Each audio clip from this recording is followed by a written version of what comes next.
هارون الرشید بادشاہ پخکار وته دی خکار وک او هغه بیا عمله ور سره وا خکار پوخ کو خړوي لګیا یو کارګر راغی او د هارون الرشید د مخې نه روټه او تختو هارون الرشید په اس باندې سور شو او وزیرانو ته وی چې والله کدا کارغه پرېد چې وجلې مني زه بادشاہ یم کارغه څنګه دا جرأت کو چې د بادشاہ د مخې نه روټه او تختو دې چې پاس سور شو وزیرانم ورپسې شو ځکه چې وزیر اعظم په منډو شي نو دا واړه واړه روټي خلاص خود به خود په منډو شي کارغه مخ کې او دی ورپسې کارغه د یو غره نه هغه غاړه واوړې بادشاہ ورپسې ور واوړې هلته څه ګوري چې یو سړی دی لاسونه او خپې شاته تړلي دي په خپل پټکي او صادر او په ډډه پروت دی دې کارغه هغه روټه یوړه هغه سړي له په خوله کې ورکړه بجای د دې چې کارغه دا روټه په خپله خوړلې وې نو دا یوړه هغه له په خوله کې ورکړه بادشاہ چې ورو رسېد نو کارغه والوت دې سړي نه تپوس وکړو چې څوک یې او دا ولې هغه ورته صاحب سوداګرو ما په دې لار تلم غلو ونیوم او ویشو کول او په دې خپل صادر او پټکی را تخپې او لاسونه کلک کلک وتړل مال را نه یوړو زه دلته داسې پرې اوس څوک په دې لار راځیم نه چې ما پرانی څومره موده وشوه وې 3 میاشتې وشوه بادشاہ ورته وی چې 3 میاشتې وشوه او ته دلته تړلې پروت نو خریس کې څنګه هغه ورته بادشاہ په خدای قسم چې هغه غلو وتړلم او رانه لاړ دا کارغه قدرت مقرر کړی دی ټیم په ټیم په دې مخوکه کې اوبم راوړي مال یې خوله کې راکوي او روټه یې راوړي مال نو زما عزیزانو سو پورې چې د رزق مسله ده نو هیڅ روح د ځمکې د پاسه داسې نشته چې وقتاً فوقتاً الله پاک هغې ته رزق نه ورکوي حدیث کې راځي یو صحابي دی هغه واورېده چې کان رسول الله صلی الله علیه وسلم یحب الضباء پیغمبر علیہ السلام کدو ډیر خوښو کدو سره به ډیره مینا کوله ا صحابي وي په خدای مې دې قسمی چې تر سو ژوندیم چاړو بل شی و نه خورم پیغمبر راوغختو چې الکتا عمل دی الله بندا وی والله کوم نور څه عمل نشته خاص خدا مې اورید چې ستا کدو ډیر خوښ دی ما وی چې والله قبل شی او خرم زیاد هغه شینه چې زما د محبوب خوښ مودي او شوي کدونه بغیر بل شی نه خورم حضور علیہ السلام ورته فرمایل چې ما تړه کې بشارت وشو چې دته د جنت زیره ورک تاسو خیال بل یو صحابي راځي رسول الله صلی الله علیه وسلم ته فرمایي چې یا رسول الله یو شی راته داسې وښایه چې پاغې پورا عمل وکړه پورا ټول کارونه همانه کېدل ګران دي او یو شی راته ده حضور علیہ السلام ورته فرمایل چې 15 وخته مونځ په خپل وخت کوا بس تب جنت تلاړ شي هغه چې واپس شو ویل چې والله لا ازيد على هذا ولا انقص په خدای مې دې قسمی چې په دې پنځو منځونو کې نه په څه زیات کم او نه ته کم کم. زیات معنا نه والله که نفلونه مو کم، دغه پنځه منځونه دي دا به ټیک کوم او نه به والله که څه کم کم. چې سړی روان شو صحابه ته یې رسول الله صلی الله علیه وسلم وی دا سړی په دې خپل ایمان کې دومره رښتینی دی، دی به ګورې ټکی نفل بم نه کوي کنه جی. نو که چا دا شوق وي چې ما په ژوند جنتی سړی ولیدی نو د سړي ته وګورئ. حد دی د عشق، حد دی. عزیزانو حدیث کې راځي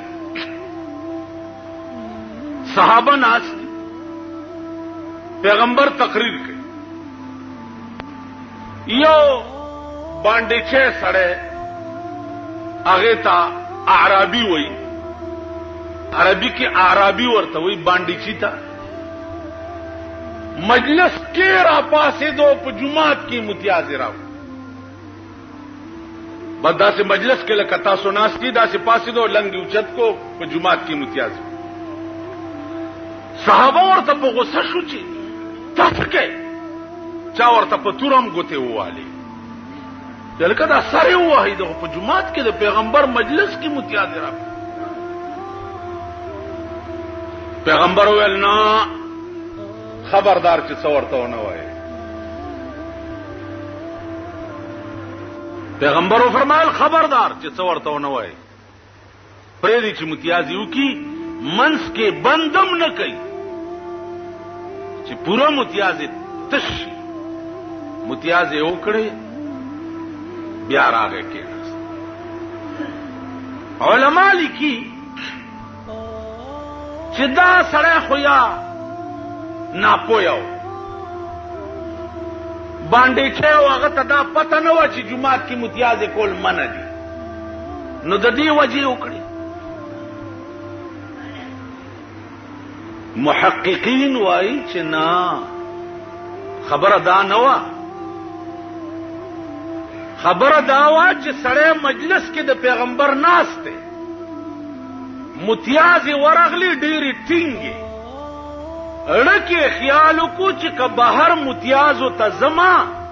نو د پیغمبر بیان رانه فوت کیږي،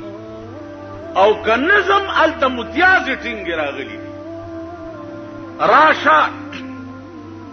دا د جماعت بې ادبي وکړه، متیازې دلته وکړه، خو چې د پیغمبر بیان درنه قضا نشي.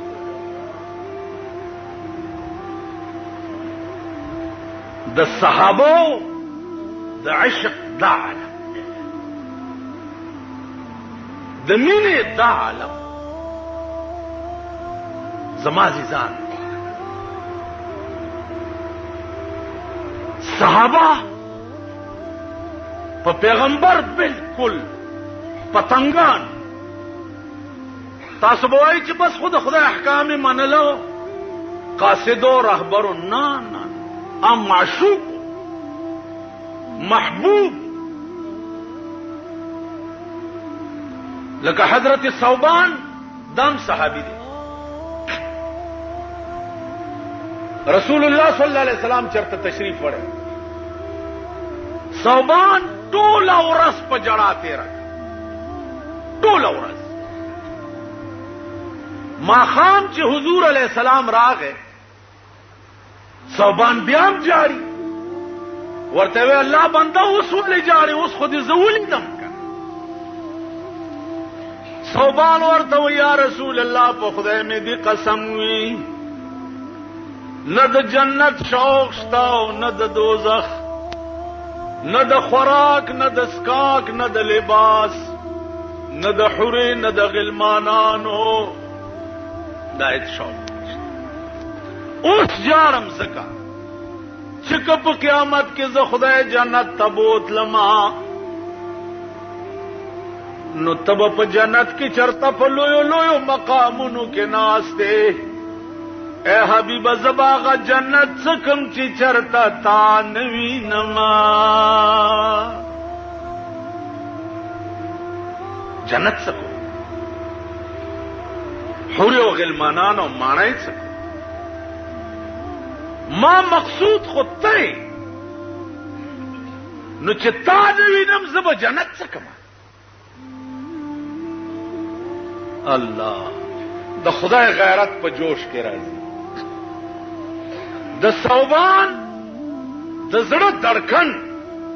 داغه ترجمانی کوي پروردگار عالم جناب رسول الله صلی الله علیه وسلم. اندازہ وکړي ثوبان ته دومره لیونی وی اوسه بل شوق نشته. قرآن راغی من يطع الله والرسول فاولئك مع الذين انعم الله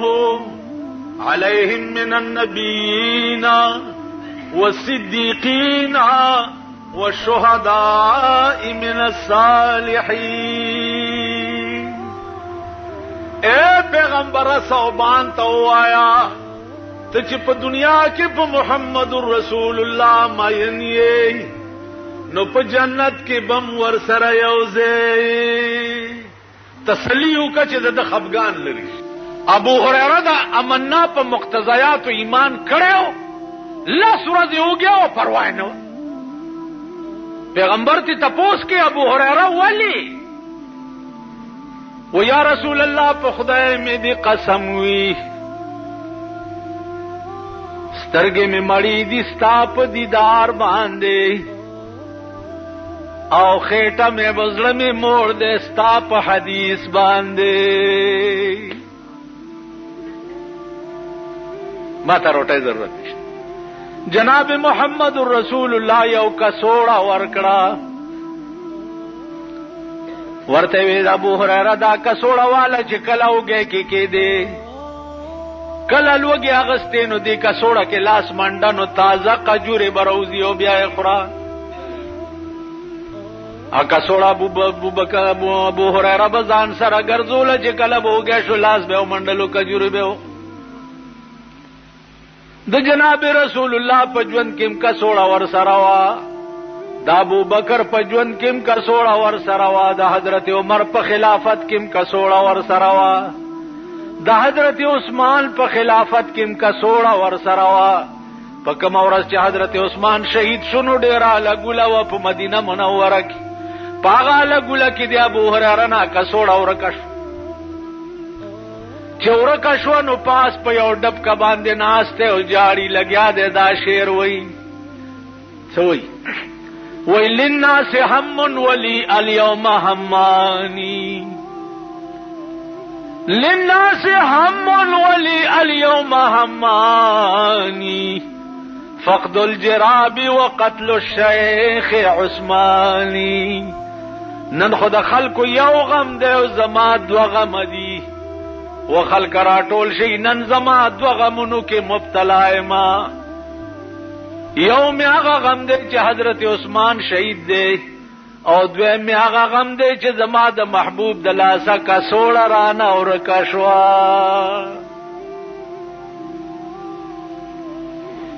چا چې په خدای اعتماد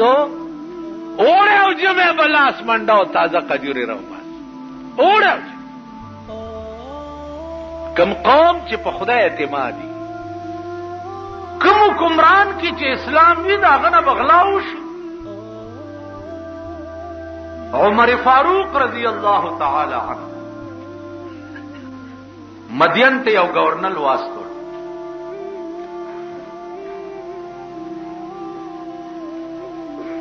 د مدین خلق ورته راوتی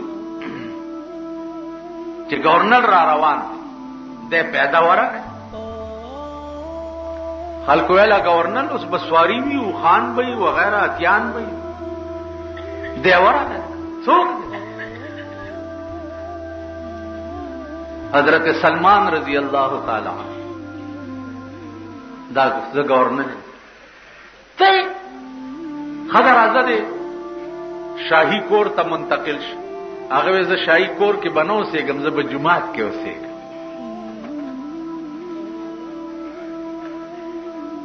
د یمن خلکو ویلې چې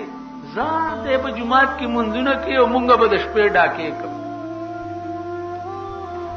دا خو ښکارو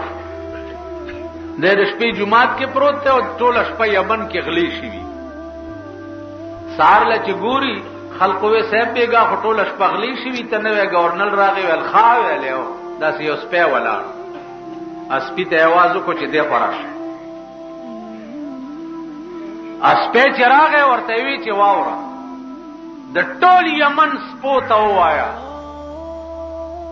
چې بیګالا د ماسختن مانځنه رستو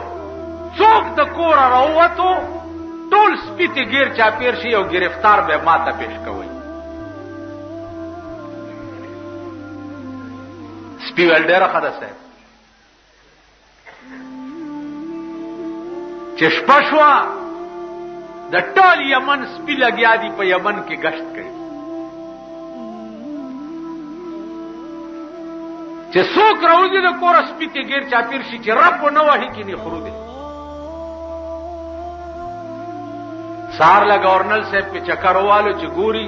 زه په زه غل چې د سپو درولې دی او دام غل دی دام غل دی دام غل دی دام ویني وا ولات دی واسطه هغه ورځ او د سلمان په گورنرۍ کې په یمن کې بیا غلا او نشو ابن ابي ليلى د بادشاہ قاضي دی یو فیصله وردراله فیصله را سلور کا سناستی مار راغه مار پیژنې سب مار راغه په دې سړی ورو خطه ده د ځان نو غرزول په دو ورو خطه د ځان نو غرزول په دو ورو خطه د چې ځان نو غرزول په دې سلورم ورو خطه دا سلورم یو چې چلو دا مړ قاضي ته فیصله رااله چې د دې سړی تاوان په دې دریو کې پچا دی استاد عقل څه وایي چې بای دې دریم سړی چې په دو ورو غرزول خو د په غرزول دا و چې چلو نو دا دریم په تاوان ورکړي تا دریم به ورکړي تا او دا باریکه غونډه مسله ده تاسو په دې څه پوهیږئ زما عزیزانو ابن ابي ليلى ته فیصله رااله هغه وی چې دا دریم سړی به تاوان ورکړي امام ابو حنیفه رحمت الله علیه ته خبر لاړه چې جی ابن ابي ليلى د بادشاہ قاضي کې دغه د څه فیصله وکړه هغه ورته ویل چې ابن ابي ليلى د خدای رحم وکي فیصله غلطه کړه دا اجتهادي مسله ده خبره ده څه نه ده دغه ګوره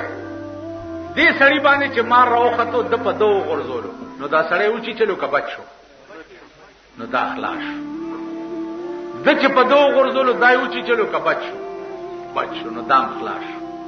د چې په دوه غرزولو دا و چې چلو خبره په دوه دکې کدا سلورم سړی فل حال دې مار چې چلی نو دا دریم به تاوان ور کوي او کفل علی نه چې چلی ډیر سات پسې چې چلی نو دا دریم هم خلاص شو د خپل سستۍ د وجې مارو چې چلو دبم ځان نه غرزولې تاسو خیال راکړئ ابن ابي ليلى ته چې خبر لاړو چې امام ابو حنیفه ستا فیصله ته غلط ویلې نو هغه ورته ویلې بادشاہ ته شکایت وکړو چې زه فیصله وکم او ابو حنیفه چې دغه زما فیصله رد کړي دالر کې زما مخینه نو بادشاہونی وو په جیل کې وای تاسو خیال راکړئ علم دا تقریر کوي یو سړی را پاسې دو وې صاحب زما عقل دا نه مني چې په دې کائنات کې خدای شته خدای نشته دا ارث په خپل جوړ دي امام صاحب ویل چې ډېر زما دوستی او آشنایی ده تاسو سره دوستی او آشنایی وکاو باقی چې خدای نه مني هغه ستا خپل کار دی خو زما او ستا آشنایی به وي عزیزانو یو بل مهرباني وکړئ چې مخالفینو سره اخلاقی مظاهره کوي پیغمبري خصلت داو چې ابو جهل متعلق پړ کې دا درد چې خدایا د دوزخ لمه بوزه مسلمانې کچ جنت تلاش وکنه دا ابو جهل متعلق د پیغمبر پړ کې دا درد چې خدایا د دوزخ لاړ نشي د مسلمان کچ جنت تلاش امام ابو حنیفه وی چې دوستی په خپل ځای ده او چې خدای نه باندې ممن خیر عزیزانو سورج پس د اشنا ورته روټه وکړه چې روټه وکړه نو په بغداد کې د بغداد د ښار په دې منځ باندې لوی دریاب تیر دی نو دا یارې د دریاب نه هغه غاړه اوسېدو امام ابو حنیفه دې غاړه اوسېدو امام صاحب زما کور ته به روټه ته راځي خدا زما کور ته روټه ته راشه څه وخت به راځي امام صاحب ورته ماښام به راځي امام صاحب د ماښام په ځای ماسخوتن تیر ورغی ځکه چې هغه د دریاب نه هغه غاړه او دې غاړه اوسېدو سړی ورته وایي چې امام صاحب دومره لوی سړی واده خلافي دې وکړه تا خو ماښام ټیم ښودلی او رالی ماسخوتن تیر ویلې بچیا واده خلافي مې نه ده کړې خو یو تکلیف پېښ شو وی څه وی سیند غاړې ته چې راووتم کشته یې نه وه چې زه پکې راسور شوی وی نو اریان دریان ولاړو ما نو په دې کې د سیند د غاړې نه یو ونه په سیند کې راوغورځېده پخپله او بیا پخپله تختې شوه بیا پخپله پې میخونه ټکوالی شو بیا پخپله تی کشتۍ جوړه شو نو اله پکې زه راسور شم او دلته راغلم ویل ترکان مرکان نو ویل نه یقین وکړه چې پخپله ونه م راوغورځېده او تختې پخپله شوه او میخونه پخپله پې ټکوالی شو کشتۍ م تې پخپله جوړه شوه بیا زه پکې راسور شم او راغلم ویل امام صاحب دې دومره لوی علم سره دې دا دروغ زده کړي دي ویل بچیا ولې ویل بې ترکاڼه هم کشتۍ جوړېدی شي ویل بې ترکاڼه کشتۍ نه جوړېږي ویل نه دا زما عقل نه مني ویل بچیا چې دومره غوندې کشتۍ بې ترکاڼه نه جوړېږي نو دا دومره لوی کائنات بې خدایه څنګه جوړ دی سړی اکبک شو با امام صاحب لاس ورکو لا اله الا الله محمد رسول الله اوس مې دا ومنله چې واقعي د دې کائنات مالکم سوچته چې دا دومره لوی کائنات یې جوړ کړی په داسې دلایلو به کافران مسلمانان دا د امام ابو حنیفه شان د امام شافعي شان وګوره اختلاف دی جزئی اختلافات دي د دواړو منځ کې سخت امام صاحب وفات شو امام شافعي قسم خوري چې په کومه مسله کې به زون ختم نو د امام صاحب قبر ته به راغی 2 رکعاته نفل به مې وکړه خو زما عقیده دا وه چې رفع الیدین به مې کول په مانځه خو د امام صاحب قبر سره به ما رفع الیدین نه کول ځکه چې د ده مذهب دا نه نو د قبر نه یې ماله حیا راتله نو چې 2 نفل به مې د هغه پاروا وکړه او دعا به مې وکړه نو د هغه قبر سره دا نفلو په برکت به الله دا مسئلې کشف ما ته وکړه مسله بیا دا د امام شافعي شان حاجی محمد عامل نے خدای وبخي په بڑا بیره کې ډمه غړېدا مونږ بڑا بیري ته تلو تقریر ویل راځي تقریر پرې دی بل کار کوم سکه ول دی اجري ته ډمه ته وږي بس کیندا راځي د مخ کې مونږ ورپسې اجري ته نه وته غیر چا پیر دنیا ناستا دا دمه لګیا دا غډيږي دوپړې مارو خېټي پوری دوپړې تړلې او باجی او لګیا دی برنګا او دړنګا جوړه دا دا تاسو باندې خوشاټر ورته نه اجي محمد عامل ورغه دمه زلاس نونی او بچیا لک صبر وکړي او غزل وما لا سونه دا سګړ جو د وجره خلکو لک سات بزما دا غزل واورین بیا دې ډمه اورې دل در تراغلم چنن خو لنډه غوندې وخت خدای درکړې دی چې دغه وختم دې ډمه ته تیر ګنوا لوی وخت به د خدای په مخ کې بیا څه جواب کوي دا ویلو او په جړا چې دې په جړا شو ټوله اجره په جړا ورته واوري بچو کده خدای بندگان یې نو جمعه تراشي او کده شیطان بندگان یې نو دې ډمیتا چې دا زمونږ بچي او زمونږ لور د دې تناست صحیح نه په خدای قسم در تخرم چې 2 منټه تیرې د ټول جمعه ډک شو اجرا خوشې پاتې شو خلک ټول جمعه ته راغلي بلا واو امام فخر الدین رازی رحمت الله علیه ډېر لوی مفسر دی د قرآن هغه تقریر کولو او په تقریر کې ورته یو سړی را پاسېده ورته صاحب خبره واوره د جنت باس کئ زما خپل کور دومره خسته دی چې په 100 جنتو یې نه ورکو د حورو باس کئ زما خپل ښځه داسې ده چې په 100 حورو یې نه ورکو نه جنت پکار دی او نه حوري پکار دی او نو غلمانان پکار دي یو ټکی غواړم کدی په وس کې وي خو را سره واده وکړه او کدی په وس کې نه نو په آرام کښېنه جنتونو دپاره زه ایمان نه راوړم وی څه خبره وی په خدای مین یم که خدای راته ځان ښی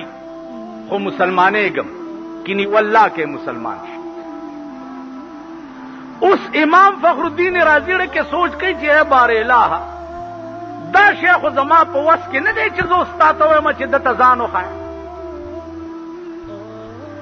نو امام فخر الدین رازی فرمایي چې ما ته په زړه کې القا وشوه القا راته وشوه چې ووایه ورته چې ته مسلمان شې نو خدای به تا ته ځان ښایي امام فخر الدین رازی ورته وی چې ما ورته وی چې بس ته مسلمان شې خدای به درته ځان ښایي هغه ورته لیکلی راکا منبر د پاسه د امام فخر الدین رازی نه لیکلی واغست چې لیکلی واغست چې شپه راله دا سړی مړ شو امام فخر الدین رازی فرمایي چې خدایا ما ته خو تا په زړه کې القا کړې وه او ما لیکلي ورکه اوس تا ورته ځانو نه ښوده زه خو دې سړي ته بې وعدې شو ټوله شپه یې په ژړا تېره کړه دې سهار کې وله خوب ورغې څه ګوري چې یو ښایسته باغ دی او تخت پکې پروت دی او دا سړی پې ناست دی وایي چې ما ولیدو نو زه سترګې مې ټیټې کړې چې دا خو مغه سړی دی چې ما ورسره واده کړی و وی راته وی چې یا شیخ تعال لا تخف راځه یریږه ما وی ما ورته ویل چې شرمنده یم درته او واده پوره نه شوه وی راته وی امام فخر الدینه زما دې د خدای په ذات قسمی چې د کم شي وعده دې را سره کړې وه په مغه شي خدای خوشحال کړ عزیزان قرآن کریم کې د حیا لویه مسله دا ده چې یو سړی راغی رسول الله صلی الله علیه وسلم و یا رسول الله یو ډېره عظیمه ګناه مې کړې ده اوس توبه وباسم معاف بشم څومره ګناه دې کړې وی جی ډېره لویه ده وی د دې ځمکې عمره ده وی جی دین هم لویه ده د اسمانونو عمره ده وی دین هم لویه ده وی د خدای د رحمت عمره ده وی نه د هغې په مخ کې بیا هېڅ شی نه ده وی خبره کوه وی زما 10 زامنو او 11 مې لوڼه وي وګرځېدمه زامنو له چا لور نه راکوله ډېر تلاش مې وکړه خو چا لور نه راکوله نو د ډېرې غصې نه رالمه او 10 زامنو ته مې خپلې 10 لوڼه په نکاح کړې یعنی خور مې رور ته په نکاح کړه یوه لور مې چې پاتې شوه نو ښځه مې بوډۍ وه مې ځان ته په نکاح کړه دا ګناه مې کړې ده اوس معافي غواړم توبه وباسم رسول الله صلی الله علیه وسلم سوچ کې شو فوراً دا آیات راغی قل یا عبادی الذین اسرفوا علی انفسهم قل يا عبادي الذين اسرفوا على انفسهم لا تقنطوا من رحمة الله ان الله يغفر الذنوب جميعا انه هو الغفور الرحیم. اے پیغمبرہ تو آیا دغه سړی ته اسرفوا علی انفسهم چې تاسو په خپل ځان زیاته کړی دی، ظلم دې کړی دی. نو چې دا دومره عظیم زیاته او ظلم تا کړی دی نو لا تقنطوا من رحمت الله، دا الله د رحمت نه منع امید کېږي. دا دومره عظیم زیاته او ظلم چې تا کړی دی نو دا الله د رحمت نه منع امید کېږي. ولی دا الله شان دا دی ان الله یغفر الذنوب جميعا، الله ټول ګناہوں سړی ته معاف کی. زکا انه هو الغفور الرحیم، زکا بخون کې او رحم کوونکی. پیغمبر ورته مبارکی ورکړه او ورته وی چې لونه او زامن دې جدا کا او الله دا دومره عظیمه ګناه هر څه درته معاف کړ. تاسو خیال راځي الله په قران کې دا سبق ورکړي چې دومره عظیم جرم او عظیمه ګناه چا کړی وي او په خپل بدو ختمانه شي نو داغه لپاره مستقل حکم راشي چې پروا مکوا، زما کار دادے چې تو ہے خطا کے لیے اور ہم ہے عطا کے لیے، تو ہے خطا کے لیے اور ہم ہے عطا کے لیے. تب غلطی کیا او زبر تمافی کو.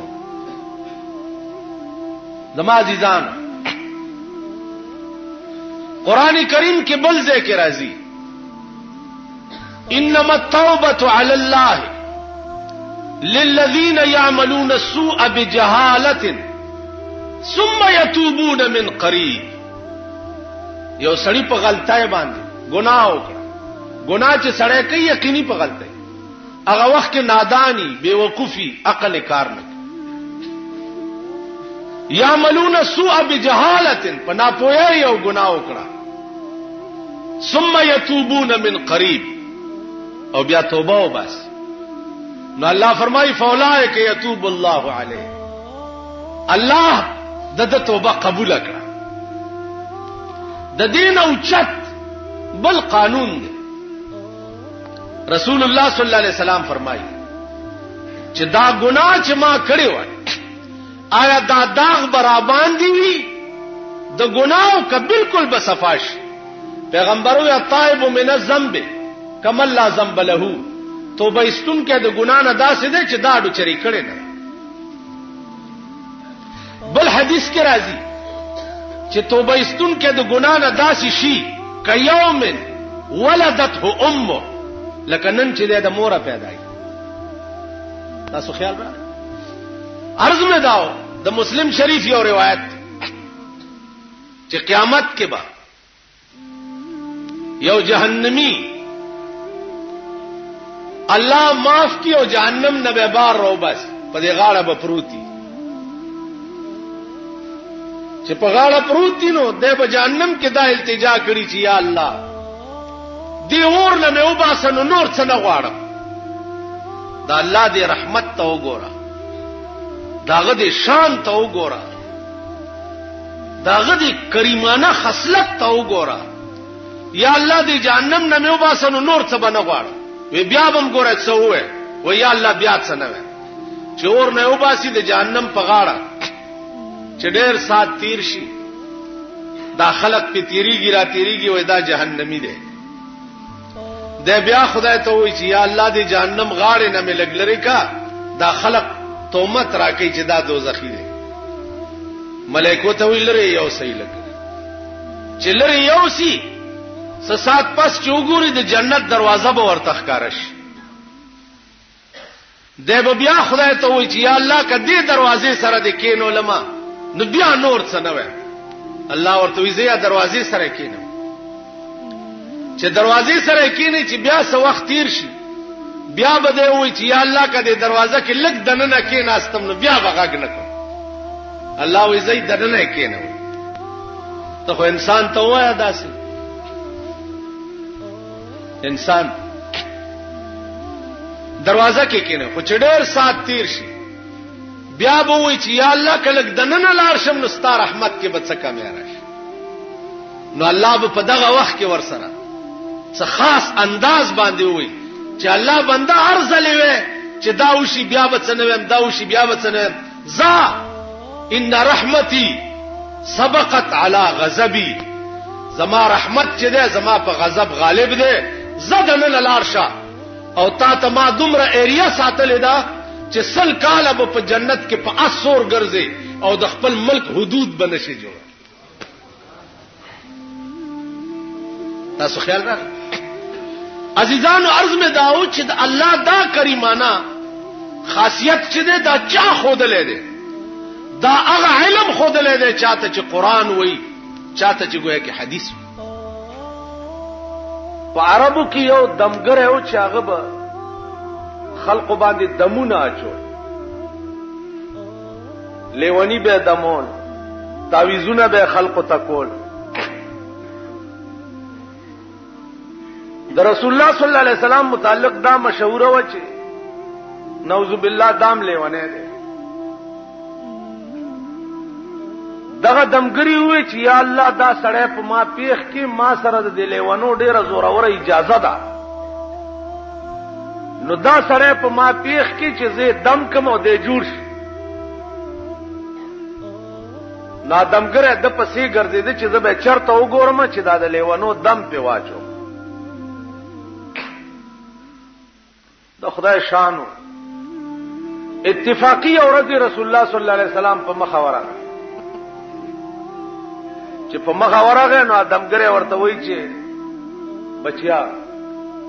ما ستا متعلق اوریدلې دي چې دا لیوانه ده نو تراشه د دمومه چې ته جوړ شي رسول الله صلی الله علیه وسلم ورته فرمایل چې الحمدلله نحمده ونستعينه ونستغفره ونؤمن به ونتوكل عليه ونعوذ بالله من شرور أنفسنا ومن سيئات أعمالنا من يهده الله فلا مضل له ومن يضلله فلا هادي له ادمګره ورته چې ها ته بیا وای رسول الله صلی الله علیه وسلم دا الفاظ ورته بیا وای چې بیا وای ادمګری عمره وخت کې وای چې لا اله الا الله محمد رسول الله ما دې په خدای قسمی ما دنیا لیدلې ده دنیا او د دنیا لیونی ما دم کړی دي ما د لیونی د خلینو داسې کلمات نه دی اوریدلې دا کلمات یا د خدای کې دی شي او یا د خدای د پیغمبر کې دا غرنګو چې بلال پر جناب محمد رسول الله څو وخت کې ماین شو دیکھ چې د چا غلامو هغه وتړل وی تړلو لاسونه خپې او قبله ته شاکړه او نور خاطه ته ولا مخ ول دې خو یې مخ کوي دې بیا مونږ کوي داسې مخ نو پاغا تړلی ځان به ځان زور کو او رخ به داسې واړولو او نیت به او تړلل به خدای ته پوهیږي چې نور څه نشم خپو کې ولا پړی واچولو د مکی په دا ګرمو شګو راخو چې د ملا غوخې په شګو پورې پاتې ول توبه او باسي د محمد عربي نه هغه به لار شنه می توبه ده لیکن د محمد رسول الله نه می توبه نه خزل غالبا ماریا قبطیه نامه په پیغمبر مې نشوي داو مېړه راونی و چې توبه او باسه غویل په خدای قسم کا توبه او باسه نیزه راواغسته او په نیزو یې په دې شرمګاه کې وواله. ټولې کلمې ولا زیره زره کړې په نیزو باندې، همداغې نه مړم شوه. په زنکدن کې هم چغې والې چې د شان رسول نه مې دې توبه نه وي. ښځه وه. موسی علیہ السلام خدای پاک ته وی چې یا الله ما چې کله مړ کې ما نه به تپوس کې او ډېر اوږد عمر راکړه. ویلې ښه ده د اس په ملا لاس کېږده چې ستا د لاس لاندې څومره ویښته راله نو د ویښته په سر به 1 کال عمر درکړو. عزیزونو د اس ملا به تاسو لیدلي که ني؟ اوس چې بار لاړ شئ چېرته وګورئ د لاس لاندې لکونه ویښته راځي، لکونه ویښته. نو الله ته وفرمایل موسی علیہ السلام چې یا الله که دام خلاص شي بیا به دې مړ کوم. ویل لکونه کاله چې تیر شي بیا به مې مړ کې. ویل زما قانون دا دی موسی چې کل من علیها فان ویبقى وجه ربك ذو الجلال والاکرام. کل من علیها فان، اے پیغمبر دا څه چې ته ګورې دا به فنا شي. ویبقى وجه ربك ذو الجلال والاکرام، داسې وخت به راشي چې صرف ستا د پروردگار ذات به باقی وي، نور به هر څه فنا شي. امام مسلم رحمت الله علیه یو ډېر لوی روایت نقل کړی دی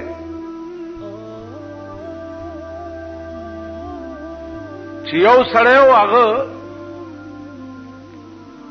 یو کم 100 قتل کړي او یو کم 100 قتل پس دتا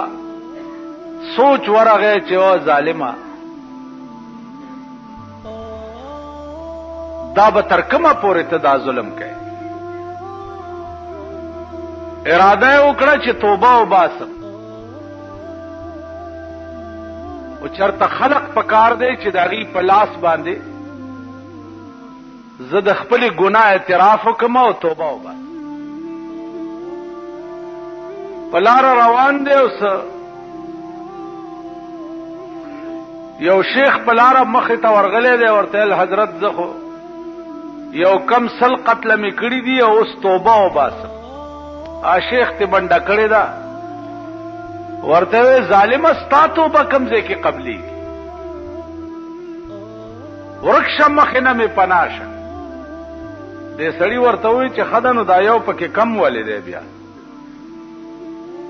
چې پوره 100 لیکمه. شیخ نه هم دا 60 والو مړې کو په لاره روان دی نو بیا اوس زړه کې وایي چې یا الله دا یو ظلم خو مې اوس بله مو څه اهل الله ورته په مخه راغلي دي، نیکان او بزرگان،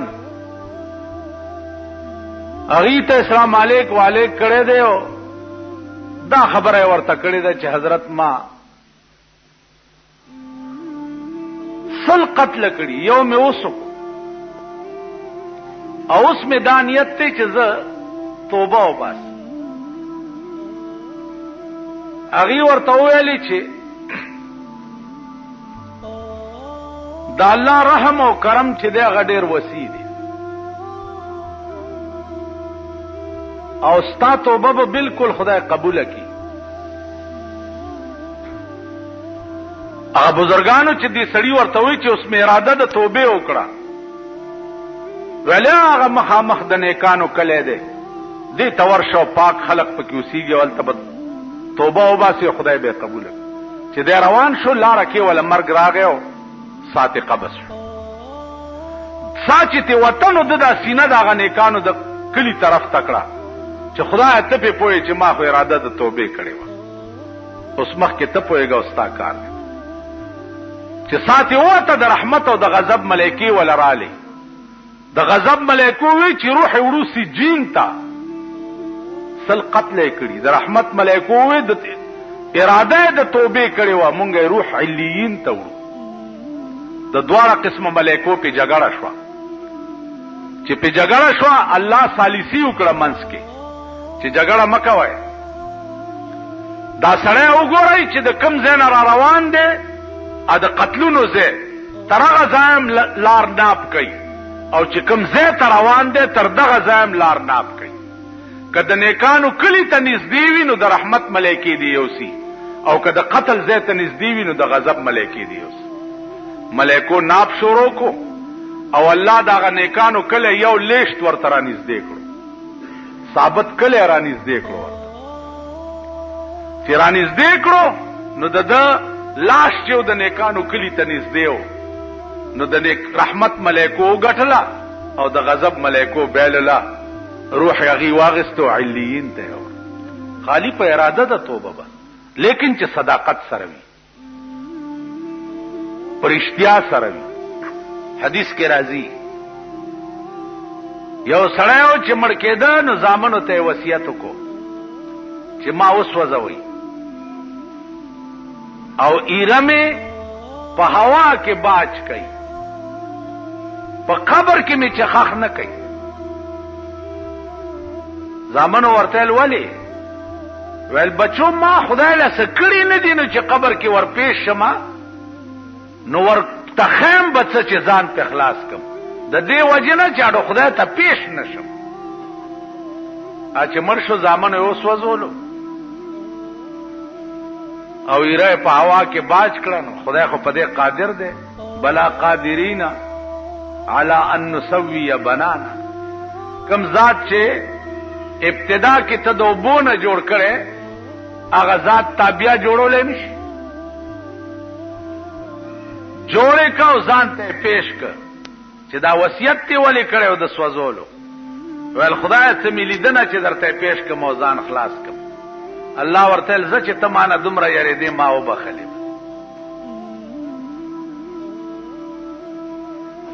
نو عزیزانو بخنه خو یو خوف او یره غواړي په زړه کې د الله نه، چې خوف او یره دې پړه کې د الله وا ته بخلی سړی. موسی علیہ السلام خدای پاک ته ووی چې دا خپل انصاف ته ما ته وښایه چې ته څنګه انصاف کې. وی انصاف زما ګورې وی چې آو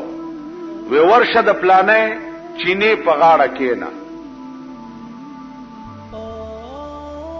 چینه پیژنئ؟ چشمه د هغې په غاړه کېنه او زما انصاف وګوره. د چینې په غاړه یو ونې لاندې ناست دی، یو سړی راغی په اس باندې سور او د هغه چینې نه خپله مو به وڅکلې او هغه اس له یې ورکړې. د جیب نه امیانۍ پرېوته د پیسو، پخوا به امیانۍ ورته وی اوس ورته بټوې وی. چې پرېوته خو چې دا سړی پاس سور شو لاړو، یو ماشوم هلک راغی او هغه بټوی اوچته که وتښتېد. په دې کې یو بل بوډا سپین ږیری راغی، چې راغی اوبه یې څکلې هغه اس والا واپس راغی. بوډا ته وی چې دلته مانه بټوه پرېوتې. هغه ویل بچیه زه خبرم نه یم اوبه څکلو ته راغلم. ویل 5 منټ هم نه کېږي بل څوک اډو راغلی نه دی.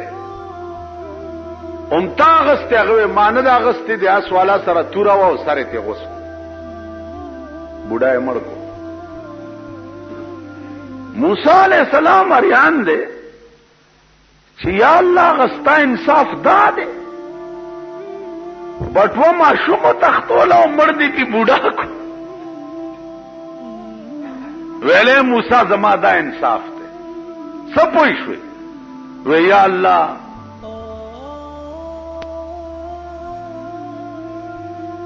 نه پوهېږم، بټوه ماشوم مړې و او مړ دې پې بوډا کړو.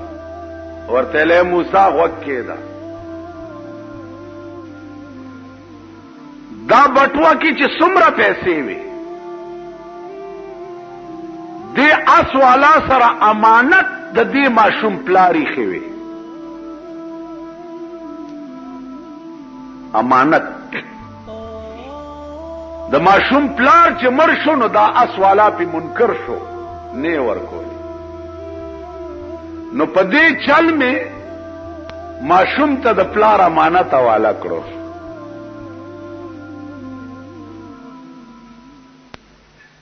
وی یا الله دا خو ټیک ده خو دا بوډا دې پی ولې مړ کړو؟ وی دې بوډا د دې اس والا پلار وجلو خو دې اس والا ته پته نه وه.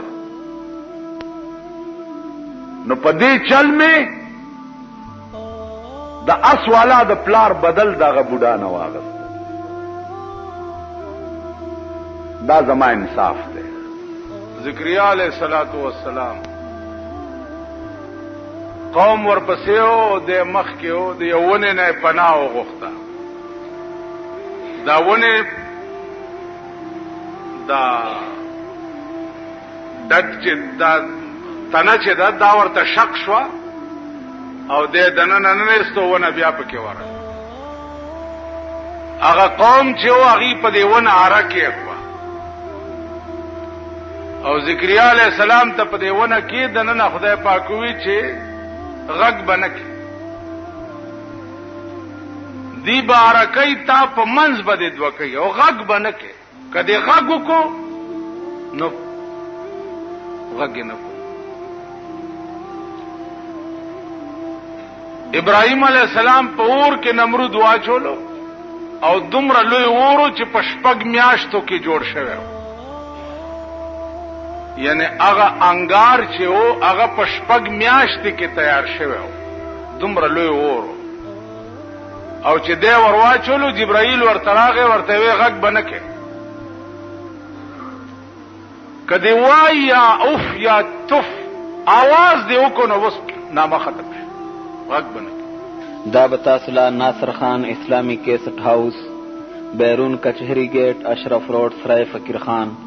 پیښور ښار کې د ناصر خان سرار سات ملاویږي. سردار کونین جناب محمد رسول الله ته یو خزر اعلی چې یا رسول الله ما زنا کړی دا ما باندې شریعت جاری کا چې آخرت لا پاک لاړ شما. سردار کونین ورته وی چې بیبي ستا په خېټه کې چې کوم ماشوم دی چې دا پیدا شي بیا راشه لاړه. لس میاشتې تیرې شوې بچی پیدا شو په غېږ کې راغستی دی. یا رسول الله ماشوم پیدا شو په ما حد جاری کا چې خبر آخرت ته پاتې نشي. سردار کونین ورته وی چې بچو داسې وکړه چې لاړه شه د دې ماشوم 2 کاله د پیو میاد دی تب ولا تیور کې چې د پایو میادی تیر شي بیا بګور. پیغمبر غرض داو چې دا لاړه شي د خدای بنده بیا به ناراضي چې بچي. 2 کاله پس بیا رااله ماشومې غې کې نیولې دی ورته و یا رسول الله وګوره زما دا بچی روټۍ په خپله خوړی شي ماته ضرورت نشتا اوس ما باندې حد جاری که چې ما میله مې خراب نشي. پیغمبر وی صحابه ته جو د خدای بندگانو دا په دې خپل ایمان کې څومره صادقه ده. بوځي مسله دا ده چې خزه ਸੰسار کیږي نو تر نامه پورې به ورته کنده وکني او پسمکه کې به دومره خخه کې او پاس نه به په کان وولي چې په کې مړ شي. کانی وشتل شروع شو. یو صحابي په دې مخ په کانی وشته هغه یو وای आवाज جناب محمد رسول الله صحابي ته په غوسه شه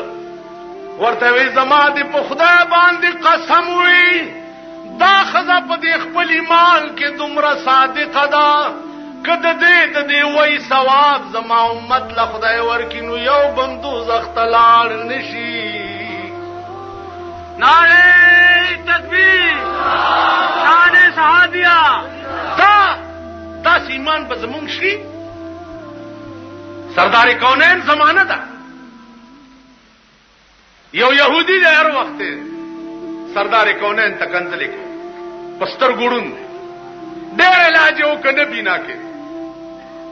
چې نبینا کې د خزه څه چلو کو چې د حضور د قدم لاندې خاور مبارک راواغستې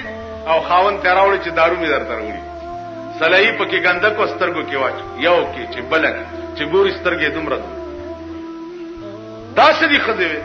وې دا هغه چا د خپو خاورې دي چې چاله تشپا ورځ کنزل کوي وې ښا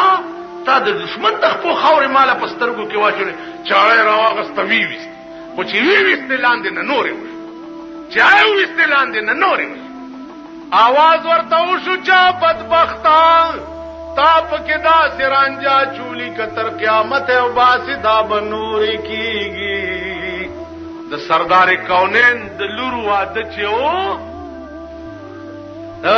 پیغمبر دیوبندی رسول الله نو نی مندر تو ته مننه نه بی بی فاطمه واده څنګه شوه بابرا شړای و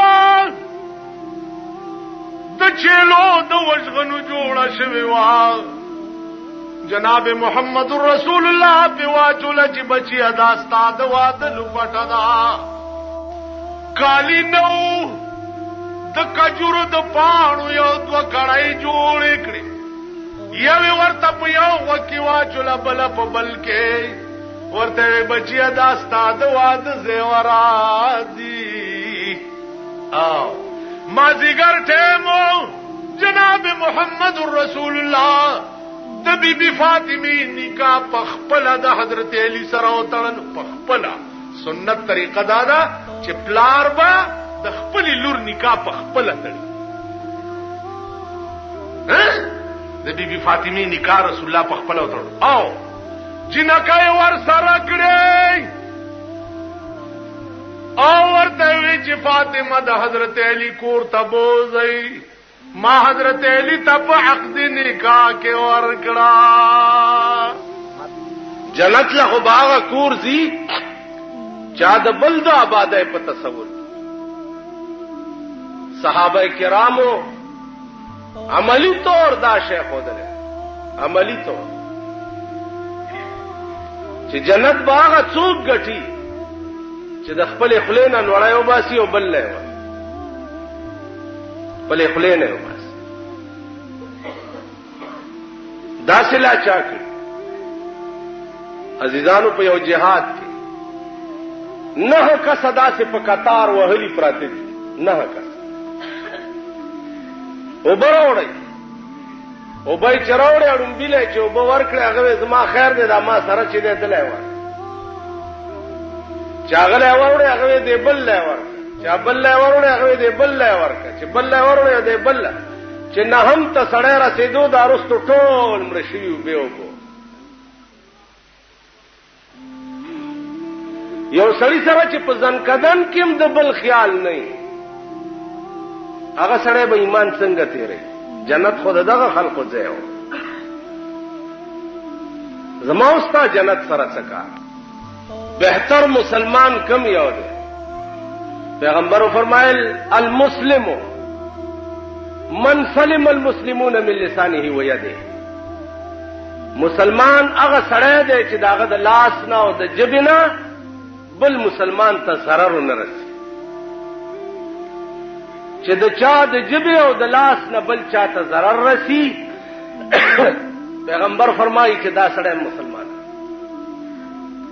عزیزانو اندازې ولګوای د خپل لاسونو او اندازې ولګوای د خپل جبو چې زمون جبې لړمان زمون لاسونه خاماران